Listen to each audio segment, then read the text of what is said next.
കേരള സംസ്ഥാന ഭാഗ്യക്കുറി വകുപ്പിന്റെ പൂജാ ബമ്പർ ഒന്നാം സമ്മാനം കൊല്ലത്ത് വിറ്റ ടിക്കറ്റിന്. കൊല്ലം KSRTC ബസ് സ്റ്റാൻഡിന് സമീപത്തെ കടയിൽ നിന്ന് സബ് ഏജന്റ് ദിനേശ് കുമാർ എടുത്ത ടിക്കറ്റിനാണ് ഒന്നാം സമ്മാനം ലഭിച്ചത്. 12 കോടി രൂപയുടെ ഭാഗ്യശാലിയെ കണ്ടെത്താനുള്ള അന്വേഷണം തുടരുകയാണ്.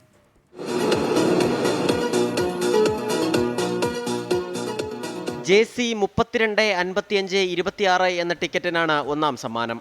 12 കോടിയുടെ ഒന്നാം സമ്മാന ടിക്കറ്റ് യാത്ര തുടങ്ങുന്നത് കായംകുളം ലോട്ടറി സബ് ഓഫീസിൽ നിന്ന്. ലയ S. വിജയൻ എന്ന ഏജന്റ് കച്ചവടത്തിനായി വാങ്ങിയതാണ് ടിക്കറ്റ്.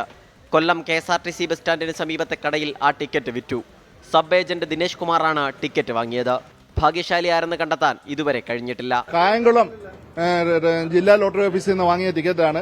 അത് വിറ്റത് ഈ കടയിലാണ്. നമ്മുടെ ജയകുമാർ ലോട്ടറി സെന്ററിന്റെ ട്രാൻസ്പോർട്ട് ബസ് സ്റ്റാൻഡിലുള്ള കൊല്ലം ട്രാൻസ്പോർട്ട് ബസ് സ്റ്റാൻഡിലുള്ള ഈ കടയിൽ കൂടെയാണ് നമ്മൾ ആ ഭാഗ്യം വിറ്റത്. ഒന്നാം സമ്മാനം ലഭിച്ച ടിക്കറ്റിലെ അതേ നമ്പറിലെ 4 സീരീസിനും 1 ലക്ഷം രൂപ സമാശ്വാസ സമ്മാനം ലഭിക്കും. രണ്ടാം സമ്മാനം 5 സീരീസുകളിലെയും ഓരോ ടിക്കറ്റിന് 1 കോടി രൂപ വീതം. JA 378749, JB 939547, JC 616613, JD 211004, JE 584418 എന്നീ ടിക്കറ്റുകൾക്കാണ് രണ്ടാം സമ്മാനം ലഭിച്ചത്. ഒരു സീരീസിലെ 2 ടിക്കറ്റുകൾ വെച്ച് 10 പേർക്ക് മൂന്നാം സമ്മാനം 10 ലക്ഷം രൂപ വീതം ലഭിക്കും. 39.56 ലക്ഷം ടിക്കറ്റുകളാണ് ഇത്തവണ വിറ്റഴിച്ചത്. 24 തിരുവനന്തപുരം.